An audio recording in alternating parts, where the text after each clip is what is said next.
Estamos con el ex oficial mayor del Congreso en este momento en línea, César Delgado Guembes, que es experto en temas parlamentarios. ¿Cómo está usted, César? Gracias por estar con nosotros. Buenos días, Giovanna. Buenos días, Pedro. Buenos días. ¿Cuál es el límite que tiene un congresista cuando se trata un tema de fiscalización? ¿Puede hacer esto que está intentando hacer el congresista Cueto en estos momentos, de acercarse a la morgue y pedir ver el cadáver de Abimael Guzmán? Sí, eso es perfectamente compatible con la función parlamentaria. No solamente en materia de morgue, como ustedes recordarán, en algunas ocasiones los congresistas asisten a las prisiones, a las cárceles, para constatar la salud o las condiciones en las que se encuentran las personas que están detenidas o purgando cárcel. Es perfectamente compatible con el rol de los congresistas. Es más, en el reglamento de la Cámara de Diputados del año 1988 existía una provisión expresa donde se mencionaba que los congresistas tenían esa atribución. Eso es parte de nuestra historia parlamentaria. Los congresistas tienen no solamente la atribución, la facultad, sino el derecho y la obligación de constatar que lo que está ocurriendo en cualquier lugar de la sociedad es parte del cumplimiento del ordenamiento legal vigente. Bien, y César, nosotros estábamos conversando desde hace rato con el hecho de que no se haya previsto desde antes. Hemos escuchado al ministro de Justicia ahora hablar de que en el Congreso, por ejemplo, se podría determinar una ley especial para este tipo de casos con respecto a cabecillas terroristas o en máxima seguridad, y que en su deceso, su muerte, su posible entierro podría crear cierta inseguridad nacional. Y lo que dice el ministro de Justicia es justamente en el Parlamento se podría hacer, pero ya no tendría que ver con Abimael Guzmán, sino de acá para adelante. ¿Por qué no se hizo antes? ¿Por qué no se previno esta situación? ¿En algún momento ha aparecido algún proyecto de ley o alguna iniciativa legislativa para ver qué podía suceder cuando Abimael Guzmán muera, por ejemplo? Bueno, en realidad existen normas de carácter general.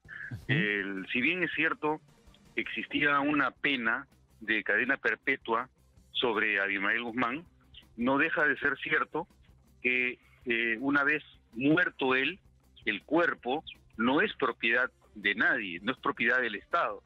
En todo caso, existe un derecho de los familiares de contar con el cuerpo de sus ascendientes o descendientes. Entonces, norma existe. La norma es la relativa al derecho que tienen los familiares a contar con el cuerpo de las personas que son parte de su parentesco. Entonces, no es cuestión de que, porque me parece que es un peligro para la humanidad, me deshaga de los restos, incinerándolos, botándolos a las 200 millas en el mar o a la fosa común.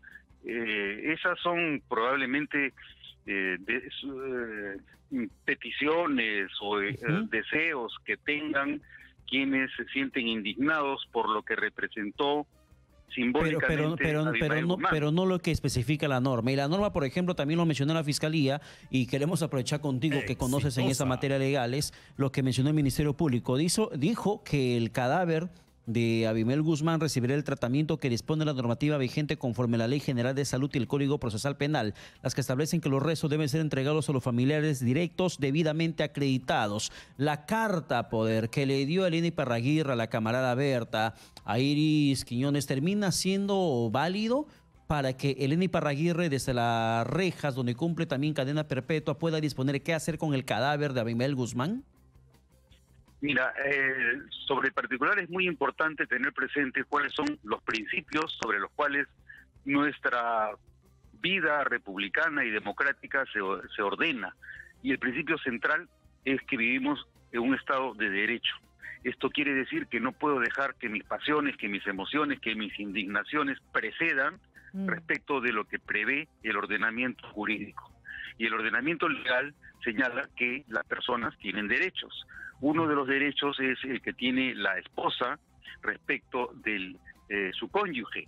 En este caso, si existe una carta poder y ha habido un matrimonio o ha habido un acuerdo entre ellos y este acuerdo ha quedado validado, si ese acuerdo ha quedado validado, si ese acuerdo ha quedado inscrito en los registros públicos de algún lugar, entonces eso le da derecho a la persona con la que se contrajo el matrimonio. La persona que sucede al fallecido tiene derechos más allá de que el cuerpo de la persona ya no exista.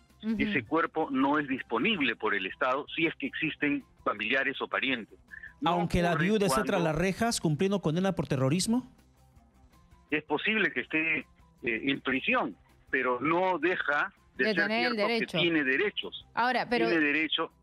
Sí, pero César, yo quisiera insistir en el tema, por ejemplo, de un cambio. Sabemos cuál es la norma actual y la norma general, pero podría haber excepciones con una ley creada desde el Congreso, como lo ha manifestado el ministro de Justicia. Podría existir la particularidad de una ley que diga que aquellos que en su muerte o ya desaparecidos puedan tener una repercusión en la seguridad nacional, sea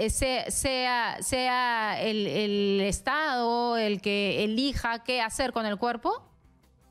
Es posible, eso cabría, pero eso es como dicen los abogados, eso es de lege ferenda, es decir, para el futuro.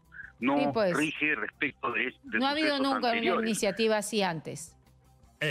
No ha habido porque se ha asumido que tenía que ajustarse los casos a la norma vigente. Ya. Ahora, si es que se dictara una norma de esa naturaleza, lo primero que hay que preguntar es cuántas personas están en esa condición, es decir, cuántos presos con cadena perpetua o cuántos presos en la condición de sentenciados por terrorismo existen en el Perú. Es a ellos a quienes se va a dirigir de manera expresa la norma. Entonces Bien. ahí lo que hay que analizar es hasta qué punto esa norma se dicta a partir del carácter general que debe tener y no a partir de la diferencia de las personas, que es una prohibición que contiene nuestra Constitución. Perfecto, César Delgado. Muchas gracias por tu opinión en este momento sobre ese tema bastante espinoso que estamos viendo los peruanos.